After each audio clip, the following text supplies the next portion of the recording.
For 19 years, I believed I was unwanted by my own mother. Then she slapped me at a birthday party, screamed that my gift was worthless junk, and I ran. That night, a stranger in a Rolls-Royce told me the truth that destroyed everything. Before we jump back into today's story, I have some exciting news.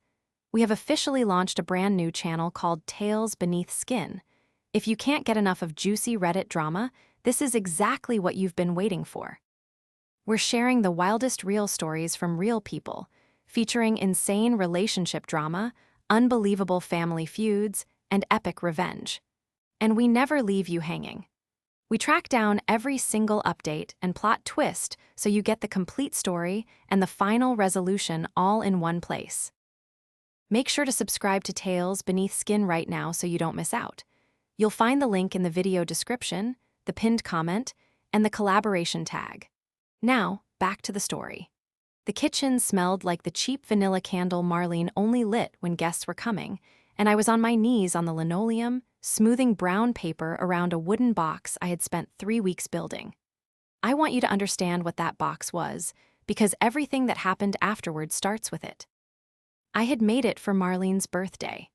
I'd salvaged the wood from a fallen cedar branch behind the nursery where I worked weekends, sanded it down over 4 Saturdays until the grain came up soft and golden, and lined the inside with felt I'd bought with my own tips. On the lid, I'd burned a pattern of climbing roses freehand with a tool I borrowed from a man named Otis who ran the woodshop 2 doors down from the plant nursery. It had taken me 11 tries to get the petals right. My fingers still had little brown blisters from the wood burner. I'd made it because Marlene loved roses. Or at least she kept one, a single pressed white rose, flattened to paper thinness, that lived in a baby blanket folded at the bottom of her closet. I had found it when I was 8, and the one time I asked about it, she'd snatched it away so fast her nails left 2 red lines on my wrist. "Don't you ever touch that again," she'd said, her voice gone strange and high. I never did, but I never forgot it either. That white rose lived in the back of my mind the way a song you can't name lives there, surfacing at odd hours. So I built her a box for roses. I thought, and I feel foolish admitting this now, I thought it might be the thing. The gift that finally made her look at me the way mothers in television shows looked at their daughters. Soft, proud, like I was hers. "Lisa, are they here? Is that a car?" Marlene swept into the kitchen in her good blouse, the burgundy one. Behind her trailed her sister Donna and Donna's husband Greg and a handful of women from Marlene's church group, all of them carrying gift bags with shiny tissue exploding out the tops. The little house filled with perfume and laughter that wasn't for me. I stood up too fast, my knee popping, and held out the box. "Happy birthday," I said. My voice came out smaller than I wanted. Marlene looked at the box. She looked at the brown paper, which I'd tied with twine because I couldn't afford ribbon. And I watched something curdle in her face, something that had been curdling there my whole life, but that I'd always told myself was just tiredness, just money worries, just adult things I was too young to understand. She untied the twine. She lifted the lid. She saw the roses I'd burned into the cedar, the felt lining, the little brass hinge I'd saved up for, and her mouth twisted. "What is this?" It wasn't a question. She turned it over in her hands like it was something she'd found stuck to her shoe. "What is this, Eliza?" I made it, for your roses." I almost said for the white one and stopped myself just in time. Donna leaned in. "Oh, did she make that herself, Marlene? That's sweet." That word, sweet, did something to Marlene. I saw it land. I saw her humiliation in front of her sister, in front of the church women with their store-bought candles and bath sets, all of them watching the birthday girl receive a box of scrap wood from the girl she'd taken in. "Sweet," Marlene repeated. Her hand was shaking. "Everyone brings me something real, something from a store, and you bring me this. What kind of worthless junk did you give me?" The room went silent. I worked for weeks on. The slap came so fast, I didn't see her arm move. Just the crack of it, the white flash behind my eyes, the heat blooming across my left cheek. The box hit the linoleum and one of the hinges popped loose. Nobody moved. Donna's hand was over her mouth. Greg looked at the floor. The church women had gone very, very still. And Marlene, breathing hard, said the thing she'd never said out loud in 19 years, but that I had felt every single day of my life like a draft under a door. I should never have taken you in. I stood there with my hand on my burning cheek. And in that moment, something inside me that had spent 19 years bending finally, quietly, snapped clean through. I didn't cry. That's the part I remember most. I had cried so many times in that house, in the dark, into a pillow so she wouldn't hear. But standing there in the wreckage of my own gift, with 5 strangers watching, the tears didn't come. What came instead was a single, ice-cold thought, clear as struck glass. I don't belong to you. I never did, and now I know it. I went up to my room, if you could call it that. It had been the laundry alcove before they put a cot in it, and I packed a backpack. I did it calmly, which frightened me more than panic would have. 2 shirts, jeans, my nursery work badge. The $41 in tips folded into my sock drawer. My phone with its cracked screen. And then, on the windowsill where I'd kept it for 11 years, my own small secret. A pressed white rose, not Marlene's. Mine. I have to tell you about it now, because it matters more than I knew at the time. When I was 8, the same year I found Marlene's rose in the blanket, I'd found a second one. It had been tucked inside the lining of an old baby blanket that I slept with, a soft yellow thing worn thin at the corners. Marlene had tried to throw it out a dozen times, and I'd always rescued it. One night, feeling along the satin trim for comfort, my fingers had found something flat and dry sewn into the hem. I'd worked it loose. A white rose, pressed paper flat, identical to the one in Marlene's closet. I never told her. Some instinct, even at 8, told me to keep it secret. I'd pressed it between the pages of a library book on botany, the book that, 3 years later, made me fall in love with growing things, and I'd kept it ever since. I took it now. Slipped it into the inside pocket of my backpack, next to my heart, and I went down the back stairs while the party murmured awkwardly in the front room. Donna caught me at the door. She put her hand on my arm. "Lisa, honey," she didn't mean. "She meant it," I said. "She's always meant it." "Where will you go?" I didn't have an answer, so I gave her the only true thing I had. Somewhere that wants me. The street was going blue with dusk. I walked. I didn't have a destination, which is a strange and terrible freedom. I walked past the nursery, dark and locked, past the bus stop where I had no money to wait, past the diner where the windows glowed warm and full of people who had somewhere to be. My phone buzzed. Marlene. I almost didn't answer.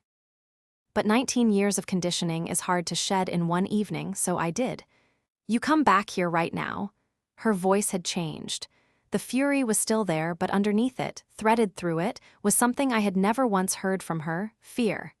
"You hear me? You don't know what you're doing. You don't know anything." "I know you said you should never have taken me in," I said, "so I'm taking myself out."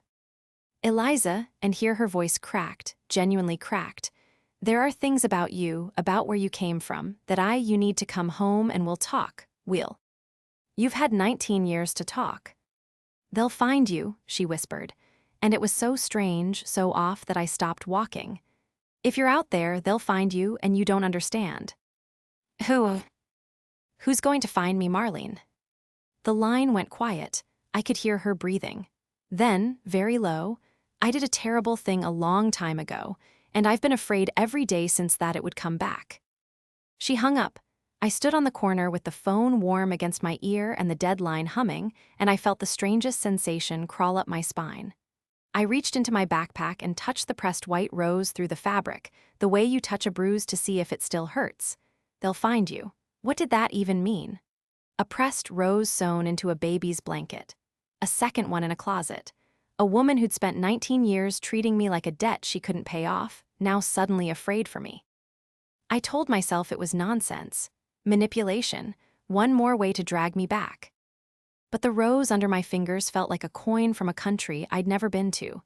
And I couldn't stop thinking, somebody pressed that flower. Somebody chose it, flattened it, sewed it carefully into the hem of a blanket meant to wrap a newborn. That is not the act of someone who didn't care. That is the act of someone saying goodbye. Let me tell you who I was before that night, so you understand what was taken from me, and what, though I didn't know it yet, was about to be given back. I was the girl who did the dishes. Every day, since I was 6. I was the girl who learned to cook because Marlene worked late and somebody had to feed Donna's kids when they were dumped on us. I was the girl who got hand-me-downs 2 sizes wrong and was told to be grateful. When I won a regional science fair in 10th grade for a project on grafting drought-resistant roots, Marlene didn't come. She said she had a migraine. I took the bus home alone with a blue ribbon in my lap and ate cereal for dinner standing up at the counter. I wasn't abused in the ways that leave marks you can show a teacher. I was simply, steadily, unwanted, and made to feel I'd done something to deserve it. A child can survive almost anything except the feeling that her existence is an inconvenience. But here is what they didn't manage to take. I loved things that grew. I don't know where it came from. Marlene couldn't keep a houseplant alive, called my windowsill seedlings weeds in cups. But from the time I was small, I understood plants the way other kids understood video games. I could look at a sickly fern and know it was overwatered, not under. I could graft a cutting and make it take. By 19, I knew more about heritage roses than the man who owned the nursery, and customers had started asking for me by name. That knowledge, that quiet, unglamorous, dirt-under-the-fingernails knowledge, was the one thing in the world that was entirely, unshakably mine. Remember that. It matters enormously later. Now, the night. I'd been walking maybe 2 hours, the streetlights coming on, the temperature dropping, when I turned down a quieter road toward an all-night gas station, thinking I could sit inside where it was warm and figure out a plan. I never reached it. A car slid up alongside me, long, dark, impossibly smooth, the kind of car that doesn't belong on a street like that. A Rolls-Royce, though I didn't know the name of it then, I only knew it cost more than every house on the block combined. The back door opened. A man got out, large, in a charcoal suit, with the build of someone who'd been hired for his shoulders. Eliza Hartwell. He said I should have run. Every instinct I had screamed run. But before I could, his hand was on my arm, firm and unhurried, and I was being guided, pushed, really, though gently, into the back of the car. The door closed with a sound like a vault ceiling. And there, in the dim leather hush, sat a woman. She was perhaps 50, with silver threading through dark hair pinned back from a face that was elegant and exhausted in equal measure. She wore no jewelry except a thin gold chain. Her eyes, and this is the thing that stopped my heart, her eyes were the exact gray-green of mine. The color the school nurse had once called unusual. The color no one else in Marlene's family had. She looked at me the way I had spent my entire childhood waiting for someone to look at me. "Hello," she said, and her voice trembled on the single word. "Hello, my daughter. I am your biological mother." I couldn't speak. The man, the driver, had gotten back in front and the car was moving, the city sliding past the tinted glass, and I should have been terrified, and part of me was, but the larger part of me was looking at her eyes, my eyes, and feeling something tectonic shift inside my chest. "My name is Genevieve Marchetti," she said. "And I have been searching for you for 19 years. That's when I noticed the man sitting on the folding seat across from her, a second man I'd missed in my shock. Younger than the driver, perhaps 40, lean and sharp-featured, in a beautiful suit that fit too well. He had silver blonde hair and a smile that arrived a half-second too late, like a stagehand had cued it. He was watching me with an interest that did not match the warmth of the moment. "This is Damon Crew," Genevieve said, not taking her eyes from my face. "My estate manager. He's been my right hand for 8 years. Damon, this is," her voice caught, "this is Eliza." "What a moment," Damon said. His smile widened. "What a find." He said the word find the way you'd say it about a wallet someone left on a train. Not a person, a thing, an asset. And though I knew nothing yet, though I was a frightened, slapped, runaway girl in the back of a car I didn't choose, some quiet, plant keeper's part of me, the part that could spot the one diseased cane in a healthy bush, looked at Damon Crew's late-arriving smile and thought, something about him is rotting from the inside. I didn't know how right I was. But I reached into my backpack in the dark and closed my fingers around the pressed white rose. And Genevieve, watching my hand disappear into the bag, suddenly went pale. "Eliza," she whispered, "what do you have in there?" I drew the rose out slowly and held it on my open palm in the dim light of the car. Genevieve made a sound, not a word, just a small broken intake of breath, and her hand flew to her mouth. For a long moment she didn't move. Then, with the careful slowness of someone afraid the thing might vanish, she reached into the collar of her blouse and drew out a locket on the thin gold chain I'd noticed. She opened it. Inside, pressed flat under a tiny disc of glass, was a white rose. The same rose. The same variety, the same fragile paper thinness, the same faint amber stain at the edge of one petal. "I pressed 3 of them," she said, and her voice was barely there. "From the bush outside the room where you were born. One I sewed into your blanket so that wherever you went, a piece of home would go with you. One I kept in this locket.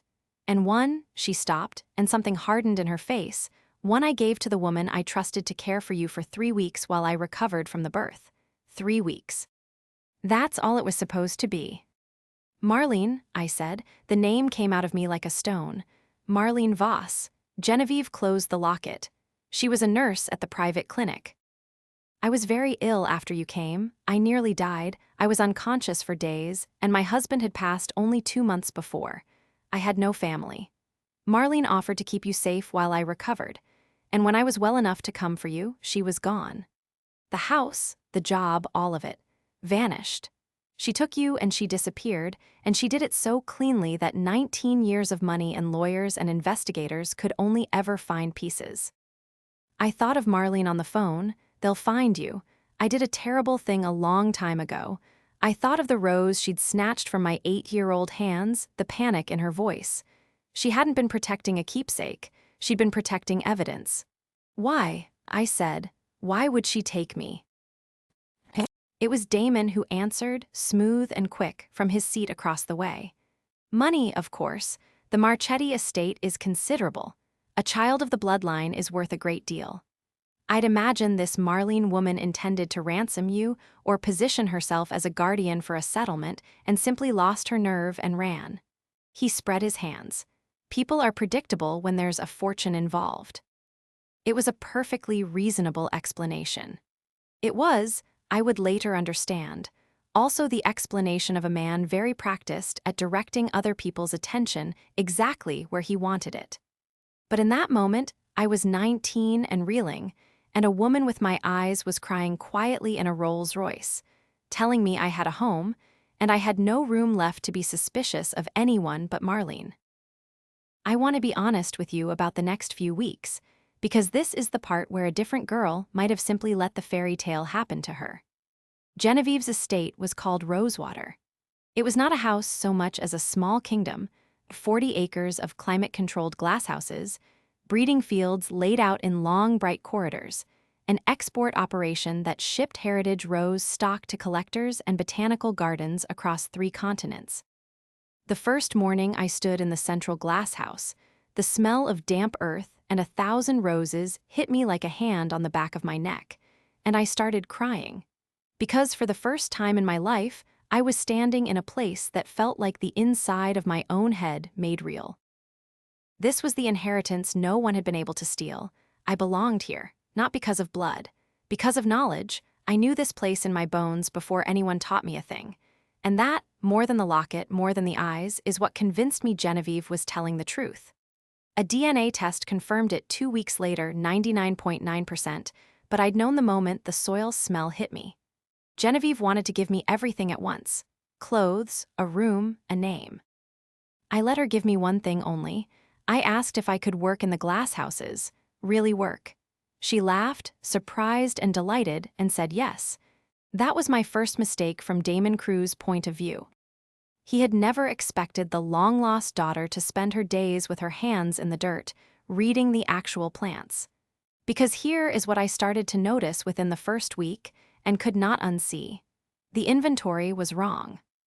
The estate's master ledger listed certain rare cultivars: a Bourbon rose called Souvenir de la Malmaison, an old tea rose, a handful of nearly extinct heritage varieties, as healthy stock being propagated for export, dozens of plants each, valued at staggering sums.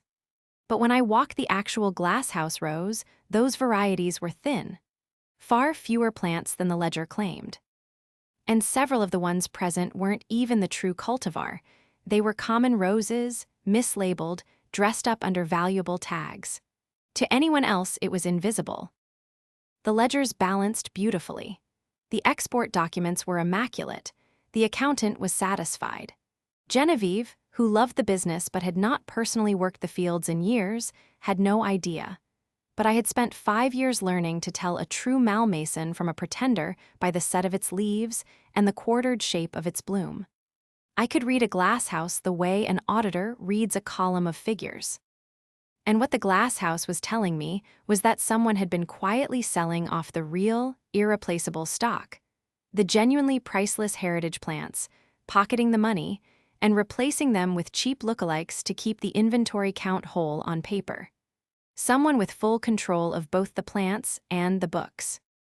Someone who had run the estate's operations, unsupervised, for 8 years. I didn't say a word. I'd survived 19 years in Marlene's house by knowing exactly when to keep my mouth shut. I just started photographing rows on my cracked phone. Quietly. Plant by plant, tag by tag. Building a record only a person who actually understood roses could ever have built. Damon Crew was not stupid. That was the dangerous thing about him. He noticed the daughter spending her days among the plants, and he came to find me. I was in the third glass house, kneeling beside a row of supposedly rare tea roses, which were not rare at all, which were ordinary garden stock wearing a liar's label when his shadow fell over me. "Settling in," he said. The smile arrived on its usual half-second delay. "Trying to learn the collection," I said. I kept my voice young and bright and slightly stupid. It's a skill, sounding harmless. Marlene taught it to me without meaning to. It's a great deal to take in. He crouched beside me, uninvited, and I caught his cologne, expensive and cold. "I'll be candid with you, Eliza. Genevieve is overjoyed, and I'm happy for her, truly. But a woman in her emotional state can be taken advantage of. I've protected this estate for 8 years. I'd hate to see anyone arrive and complicate that." A pause, for her sake. There it was, the first real show of his hand. "I've protected this estate. I'd hate to see anyone complicate that." He wasn't worried about my mother. He was warning me off his territory. "I just like the plants," I said. "Of course you do." He plucked a leaf from the rose between us, rolled it between his fingers, dropped it. "It's funny. Marlene Voss kept you 19 years and gave you nothing. And now here you are, with everything in your lap, hardly lifting a finger for it." His eyes moved over me, cool and assessing. "Some people are simply born lucky. I had to earn every single thing I have." He smiled the late smile and walked away, and I understood 3 things at once. He resented me. He was afraid of me, though he didn't yet know why. And the word he'd used, earned, was the word of a man rationalizing a theft. I made a decision then. I would not go to Genevieve with suspicions. Suspicions could be talked away by a man who'd had 8 years to make himself indispensable, and Genevieve loved and trusted him. An accusation might cost me her trust instead of his. I needed proof so solid it couldn't be charmed into vapor. So I did 2 things. First, I found my hidden ally, though I didn't go looking for her. She found me. Her name was Odette, and she'd been the estate's head propagator for 30 years, a woman of about 70 with hands like tree roots and absolutely no patience for nonsense. She'd watched the collection thin out over the years and been told by Damon, repeatedly, that plants she knew to be alive had failed to take or succumbed to blight. She'd never believed it. She'd never had the standing to challenge the boss's right hand. But the long-lost daughter of the owner, with the same eye she had, that was someone she could finally talk to. "He told Madame Genevieve the Malmaison line died in a heat event," Odette said, "the 2 of us alone among the cuttings one evening. I propagated that line myself for 20 years. It did not die. He sold it. I'd stake my life on it. I just had no way to prove where it went." "I might," I said. Second, I asked Genevieve a single, innocent-sounding question over dinner. I asked who handled the export sales, the buyers, the shipping records, the receipts. "Damon handles all of it," she said warmly. "He's been a godsend, Eliza. I don't know what I'd do without him. After your father died, and then losing you, I leaned on him completely. He never let me down." I smiled and said how lucky she was. And inside, I felt the floor of the whole situation tilt, because I finally understood the full shape of it. He had everything. The plants, the books, the buyers, the shipping, and the unconditional trust of a grieving woman who had nobody else. He had built a perfect machine for quietly bleeding a fortune. And then I had walked in a girl who could read roses and become the one threat the machine was never built to survive. The first real confrontation came faster than I planned, because Damon forced it. He must have checked my phone activity or noticed me photographing Rose, because 3 days later he intercepted me in the office wing, all warmth gone, and backed me against a filing cabinet. "What exactly do you think you're doing? Taking pictures of the glasshouses?" I'd promised myself I'd stay harmless, but something in me, the something that had snapped in Marlene's kitchen, was tired of being harmless. "Documenting the collection," I said. "It's funny, Damon, the ledger says there are 40 Souvenirs de la Malmaison in Glasshouse 3. I counted 9, and 6 of those 9 aren't even Malmaison. They're garden center Floribunda wearing your labels." I let that sit. I just like the plants, remember. His face did something extraordinary. The smile didn't come at all this time. For one unguarded second, I saw what was underneath it, cold, calculating, and genuinely frightened, and then he smoothed it over with a laugh. "You don't know the first thing about how this estate is run, little girl. Plants are reclassified, propagation lines fail, labels get changed in the system all the time. You've been here 3 weeks. You're seeing conspiracies in a flower bed." He leaned close. "I would be very careful about repeating that kind of nonsense to your mother. She's fragile. She just got you back. Imagine how it would hurt her to watch her new daughter start tearing apart the man who held this family together while she was grieving you. She'd never forgive it. She might start to wonder if Marlene was right about you after all." It was a beautiful threat. It aimed straight at the thing I wanted most, Genevieve's love, and promised to take it away. A weaker version of me would have folded. "You're right," I said sweetly. "I should be careful." And I let him think he'd won, because a frightened man who thinks he's won gets careless. I just needed him careless for a little while longer. Damon moved fast after that. He could feel the ground shifting, and he tried to do what cornered men always do: get rid of the threat and control the story. First, he went to Genevieve. I learned later exactly what he said, because Odette overheard part of it and Genevieve, eventually, told me the rest. He suggested, gently, sorrowfully, that he was worried. That a girl raised by a woman like Marlene Voss might have learned Marlene's habits.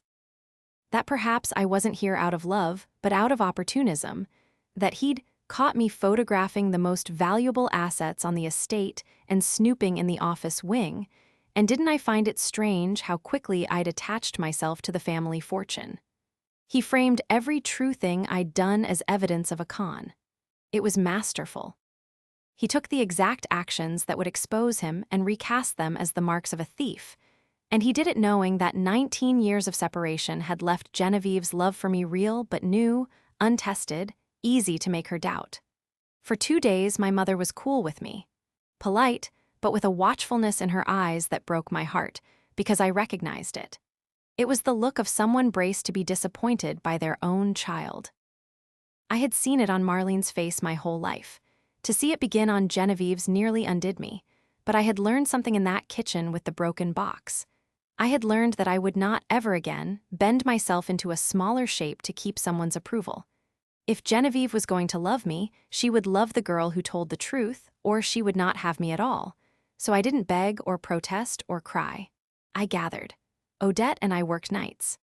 She had 3 decades of memory, exactly which plants had been propagated in what numbers of which lines, and I had the eye and the camera and a method. We built a side-by-side, what the ledger claimed existed, what physically stood in the glass houses, and what was a mislabeled imposter. The gaps were enormous. The genuine heritage stock that had vanished was worth a staggering sum, but missing plants alone weren't proof of theft. They could be argued into failed propagation. I needed the other half, where the real plants had gone. That's where my botanical knowledge became a weapon Damon never saw coming, because heritage roses are not anonymous. The serious collectors who buy nearly extinct cultivars talk to each other. They register acquisitions. They photograph their prizes and post them in specialist forums and society newsletters, proud as new parents. I knew those circles. I'd lurked in them online for years as a broke nursery girl who could only dream of such plants. So I searched, night after night, and I found them.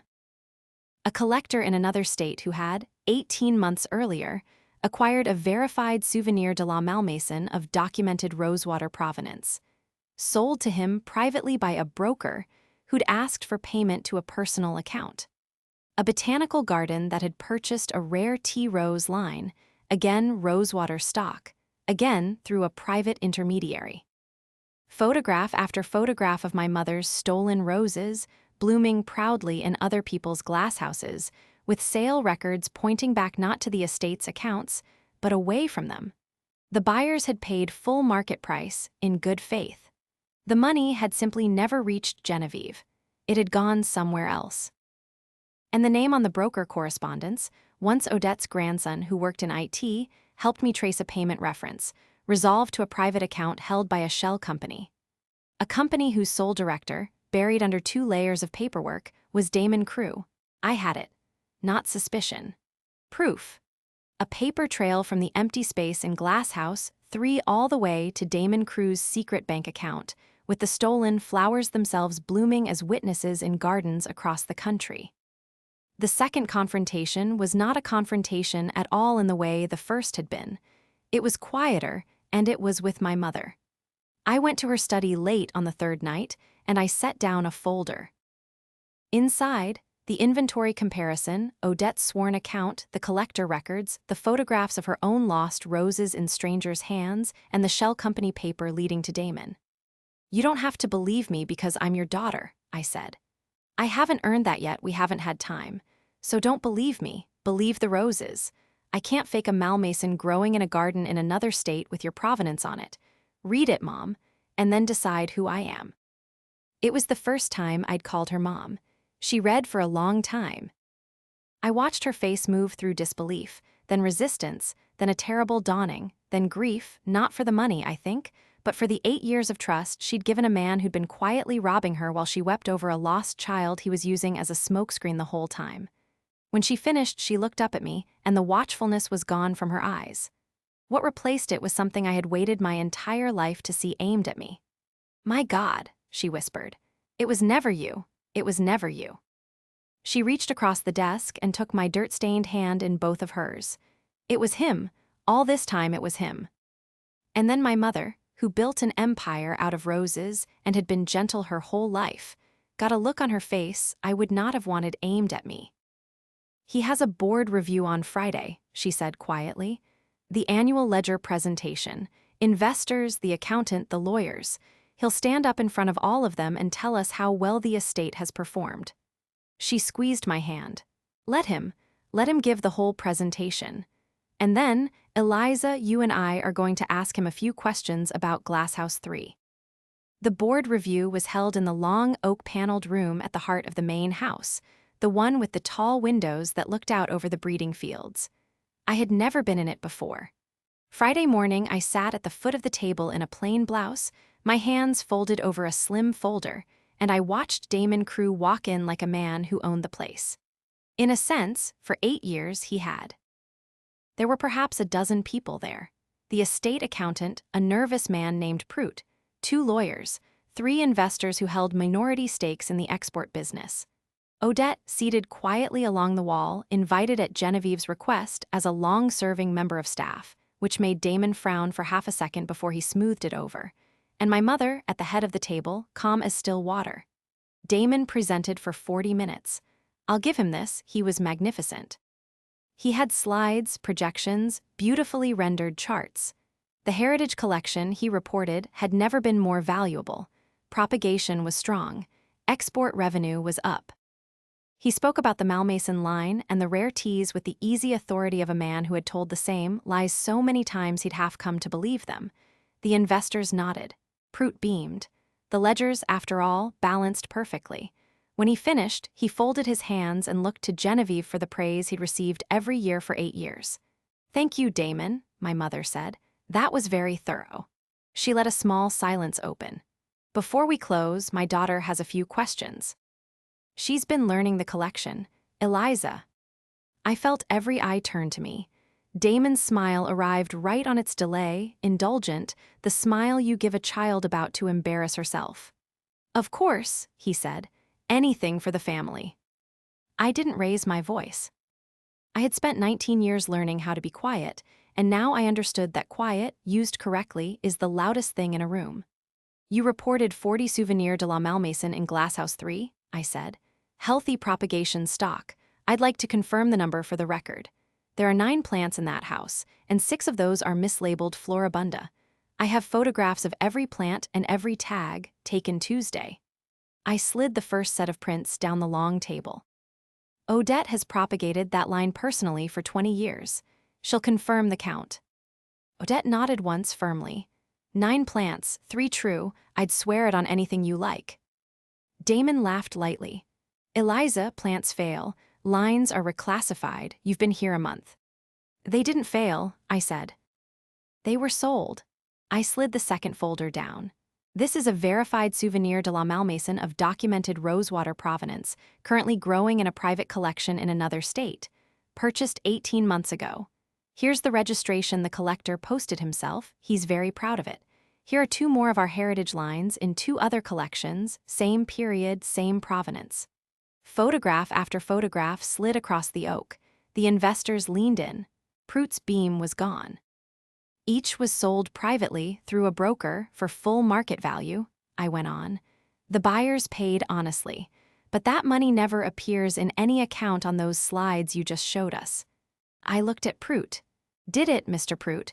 You'd have flagged $250,000 in private sales." "You never saw a cent of it, because it was never reported to you." Prout, very pale, shook his head. "It went here instead." I laid down the last page, the shell company, 2 layers of paperwork peeled back, 1 name at the bottom. Sole director, Damon Crew. The room had gone utterly silent, the kind of silence with a roar inside it. Damon's smile was gone now, completely gone, and the thing underneath, the cold, frightened, calculating thing I'd glimpsed by the filing cabinet, was bare on his face for everyone to see. He did what cornered men do. He turned on the charm and the menace at once. "This is absurd." He stood, appealing to the investors, to Genevieve. This girl, raised by a known kidnapper, a woman who stole her and ran, and you'll take her word over 8 years of my loyalty. I built this. I held this family together while Genevieve grieved. His voice rose, cracking, I gave this estate everything." "No," I said quietly. "You took everything, there's a difference. I've been confused about it my whole life, I'm not anymore." "You have no idea what I have photographs of my mother's stolen roses blooming in other people's gardens," I said. "I have collector records, payment references, a shell company with your name on it, and a 30-year propagator who'll testify the plants you said died were alive when you sold them." "You're not arguing with me, Damon. You're arguing with the flowers." "And the flowers don't lie." It was Genevieve who delivered the final blow, and she did it without raising her voice at all, which was somehow the most devastating thing in the room. She stood. She looked at the man she had trusted with her grief, her fortune, and 8 years of her life, the man who had let her weep over a lost daughter while using that very wound to hide what he was doing. "You knew how much I missed her," my mother said. Her voice did not shake. "Every year you sat in this room and watched me grieve, and you took my roses, and you took my money, and you patted my hand and told me I'd find her one day. You used my broken heart as a curtain." She drew a slow breath. "Get out of my house. The lawyers will reach you. And Damon, don't run. I've already learned exactly what it costs to spend a life chasing someone who disappeared. I'm very good at finding people now." Damon looked around the room for one ally, one face that still believed him. There were none. The investors had drawn back from him as if from something contagious. The lawyers were already conferring in low voices. Odette was watching him with 30 years of vindication in her root-tough hands. He left without another word. The big oak door closed behind him with a sound like a vault ceiling. The same sound, I realized, that the Rolls-Royce door had made the night all of this began. Only this time, it was sealing him out and me in. The lawyers moved quickly, and the proof was, as one of them put it, almost rudely complete. A girl who could read roses had built a case no defense could untangle, because the evidence wasn't in numbers that could be reinterpreted. It was alive, growing, photographed, and registered in gardens across the country with my mother's provenance attached. Damon Crew was charged with embezzlement, fraud, and grand theft. The shell company unraveled, and beneath it, the investigators found he'd been doing the same to two previous employers before Genevieve, a smaller estate and a horticultural import firm, both of which had quietly let him go years ago rather than face the embarrassment of being robbed by their most trusted man. One of those former employers, an elderly nurseryman who'd lost a beloved heritage collection he'd assumed had simply died, came forward to testify. Damon had counted on victims being too ashamed to speak. He'd counted wrong. He lost everything the way he'd taken it, quietly at first, then all at once. The hidden accounts were frozen and seized to repay the estate. His name, once a passport into the rarest collections in the country, became a warning passed between them. No one in that small, gossiping world would ever hire him again. The man who told me he had earned every single thing he had got to keep exactly that, nothing he hadn't stolen. Marlene, too, faced the truth of what she'd done. Genevieve could have pressed for the fullest possible charges. 19 years is a wound that never fully closes. But in the end, she chose a quieter path, partly for my sake. There was a legal reckoning, there had to be, but it came with an arrangement Marlene accepted. Full cooperation, the truth told plainly on the record, and no contact with me unless I ever chose to seek it. I haven't yet. Maybe one day I will. I've learned that the people who hurt you are still people, and that understanding why doesn't mean excusing it. For now, knowing she finally had to stop pretending the thing she did was anything but theft of a child, that was enough. But the part of this story I most want you to keep is not the downfall. It's the glass house. Genevieve and I did not fall instantly into the warm, sobbing reunion you might expect, and I'm glad we didn't, because it would have been a costume rather than a fit. 19 years is too long to leap across in an afternoon. We were careful with each other. We were sometimes awkward. There were evenings we ran out of things to say and just sat together among the cuttings, which was its own kind of conversation. We grew into it the way you train a climbing rose, slowly, with patience, giving it something solid to hold on to until one day you look up and it's covered the whole wall. She made me head of the heritage collection. Not because I was her daughter, she was very clear about that, and I loved her for it, but because Odette and I, between us, knew more about those plants than anyone alive, and the collection that Damon had nearly hollowed out needed someone who could rebuild it. We tracked down the sold-off cultivars one by one. Some buyers, horrified to learn what they'd unknowingly taken part in, sold the plants back at cost. Others gave us cuttings so the lines could live at Rosewater again. The Souvenir de la Malmaison came home. I propagated the first cutting myself, with Odette's tree root hands guiding mine, and when it took, when the new growth pushed out pale and certain, I cried for the second time in this whole story. There's a bush outside the room where Genevieve says I was born. It's the bush the 3 white roses came from, all those years ago. It still blooms. This spring I pressed one, just one, and I keep it on the windowsill of my room at Rosewater, next to the pressed rose that traveled with me through 19 years in the hem of a worn yellow blanket. 2 roses from the same bush, finally back in the same room. It took 2 decades and a slap and a stranger's car and a hollowed-out glass house to bring them together. Sometimes I take down the locket. Genevieve gave it to me, the 3rd rose, so that all 3 are mine now, and I think about that frightened girl on the street corner, hand on a flower she didn't understand, certain she was worthless junk because the only person she'd ever called mother had told her so. I want to tell her, you were never the junk. You were the one true thing in a glass house full of clever fakes. And in the end, you were the only one who knew how to tell the difference.